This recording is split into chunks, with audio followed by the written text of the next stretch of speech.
Guys, we all know that the UK government is hell-bent on cutting down on net migration. I mean, by December 4, 2023, they announced several changes that will take place when it comes to cutting down net migration, from restricting overseas carers to bring independent, restricting students to bring independent until they're studying a master's of research program and whatnot. So there have been several policies up and down, just to restrict and cut down on net migration. So subsequently, on the 17th of January, the UK government, sort of formed or commissioned MAC, which is the Migration Advisory Committee, to look into the shortage occupation list, and they provide some recommendation on how the shortage occupation list can also reduce net migration. We all know what a shortage occupation list, right? Let me explain it. So a shortage occupation list is a list that has some specific work in which you can come into the UK to take up this occupation and earn lesser than the going rate. So if your job is on the shortage occupation list, you're not expected to earn as high as the going rate. There's like a 20% reduction on what you're supposed to earn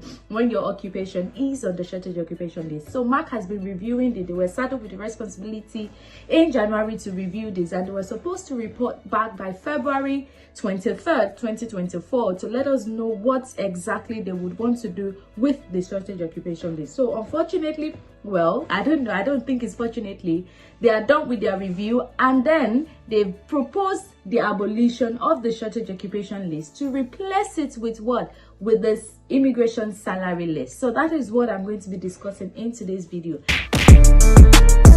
Hi guys, my name is Yeti and welcome to another episode of Yettysplash. On today's video, guys, we're going to be looking at the shortage occupation list. Has it been abolished? What's the way forward? What's the implication of this? What does the immigration salary list entail? Like, what exactly is happening when it comes to skilled worker and getting of job, overseas job, to come into the United Kingdom to work? So this and many more is what I'm going to be sharing with you in today's video, so stay tuned. Welcome back, guys, to all my old subscribers. Thank you so much for coming back, and if you're a new subscriber, you're seeing this video for the first time, please do well to hit the subscribe button, because on this channel I share information about relocating abroad, thriving abroad, and everything relating to abroad, especially in the UK, because that is where I'm based. And I also need to say this: I am not an immigration advisor. I only put out information based on my own personal experience and my personal research. So everything I share with you today, I'm going to put the link in the description box. You get to read more if you want to further educate yourself. So today we're talking about the shortage occupation list. I already explained what a shortage occupation list is, and also I already gave a background as to why the MAC, that is the Migration Advisory Committee, has been saddled with the responsibility to ensure that they review this list and come up with solutions, or propose recommendation on how this list can help further reduce net migration. So I'm going to read straight to you guys the letter from MAC to James Cleverly, the Home Secretary of the UK government, and let's see what went down and what exactly is going to happen with the shortage occupation list. Guys, let me read the letter to you. The letter clearly states that, Dear Home Secretary, I'm pleased to inform you that we have published the Migration Advisory Committee's rapid review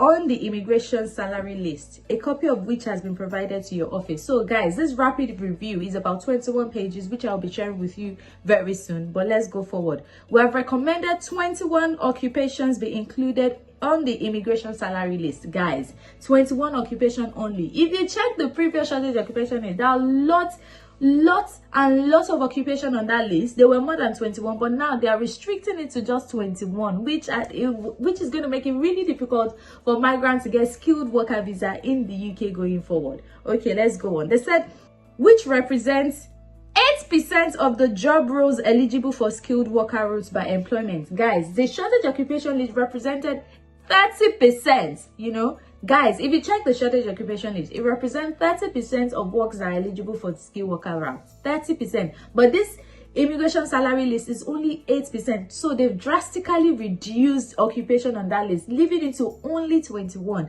And the further states that ISL is smaller than the current shortage occupation list, as previously approximately 30% of job roles eligible for the skilled workers route were on the shortage occupation list. So these 21 consists of 18 recommendations for the UK-wide ISL and 3 recommendations for the Scotland-only ISL. So there's going to be a UK one, that means the whole of UK, that's the 18, and then just 3 specific for Scotland. So if you're looking for a job in these 3 specific for Scotland, in probably England, you will not get it because it's strictly for jobs or occupation in Scotland, okay? So guys, I'm quickly going to show you guys the review, and let's just see the occupation that actually made it to the list.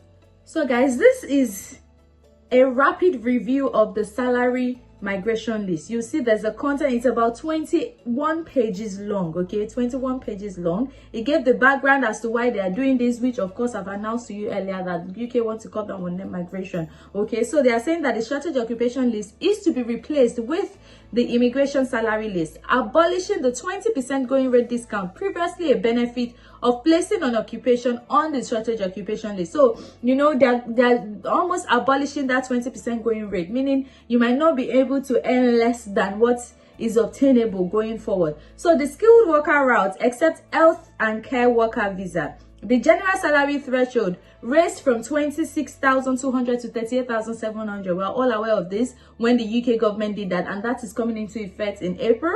And then this is an increase from the 25th to 50th percentile medium of eligible skilled worker occupation, alongside an update to the latest nominal wage data, annual survey of hours and earning. So raising the occupation specific threshold from 25th percentile to 50th percentile full-time salary of the occupation for non-H health and care worker occupation or the national pay scale where applicable, and for occupation on the immigration shortage list, a threshold of either 30,960 or the occupation specific threshold, whichever is higher. So let's go down to table 1 now. Table 1 is a summary of the change in immigration rules related to the shortage occupation list and the immigration salary list, okay. So the general threshold, as we all know, will move from April 2024 to 38,700. It is currently at 26,200. So if your job is on the shortage occupation list, that is healthcare workers occupation, not on a pay scale, including care workers and senior care workers, it used to be 26,200. Now they need to earn 29,000. But minimum, if you now check the minimum general threshold, if on shortage occupation list or ISL, so the current policy is 20,960, and from April to move from 30,960. So meaning now what you need to earn is 30,960, okay. Now from, if you also check for healthcare workers, that one increased from 20,960. That is what was obtainable before on the minimum general threshold, and it is moving to 23,200. So you have to earn a minimum of 23,200 to be sponsored on a skilled worker if you're not on a pay scale, right? That is if you're not on any salary, or probably you're on a contract. And the same is applicable even if you're on a pay scale, right? So that is the new threshold. And for non-healthcare workers on the shortage occupation list, they're saying you need to earn 30,960 pounds and not the 38,700 pounds. I don't know if this is clear. No, you will be earning from April 2024, you'll be earning 30,960 pounds to be eligible to stay on the shortage occupation list. That's like the minimum general threshold, even a shortage occupation list or immigration salary threshold.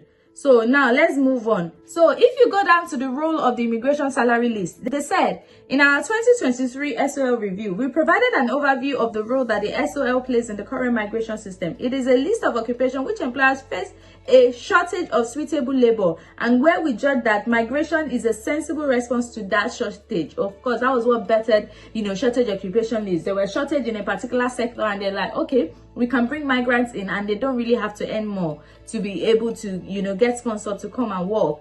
And now they are saying that the government will need to consider the benefits and functions of the ISL in advance of our full ISL review. So it's a lot. You guys need to just go on and read it. So now, these are the immigration salary list recommendation, okay? Your job code is SOC 2010, managers and properties in forestry, fishing and related services.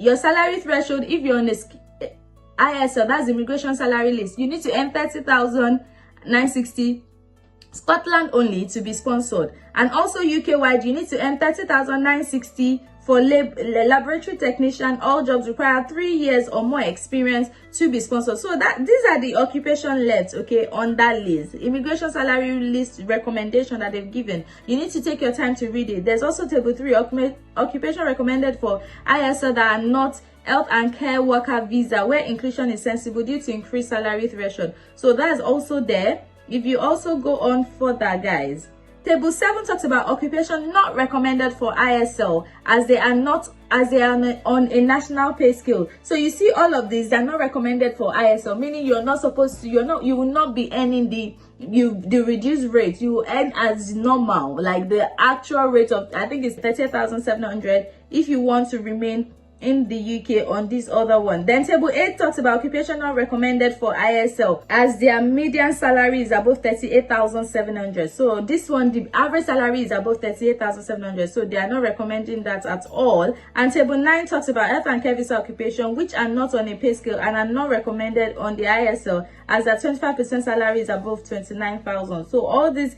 like health services and public health managers and director, they are not included. So you need to go through this list, guys, and understand very well. So the implication of this is that if your occupation is not among the 21 listed, 18 UK wide and 3 Scotland only, you will need to earn £38,700 to remain in the United Kingdom, which can be quite challenging because how many employers would be willing to pay that amount of money to sponsor an immigrant to either remain or to sponsor an immigrant coming from outside the country to come and work in the UK? What are your thoughts? Please let me know in the comment section.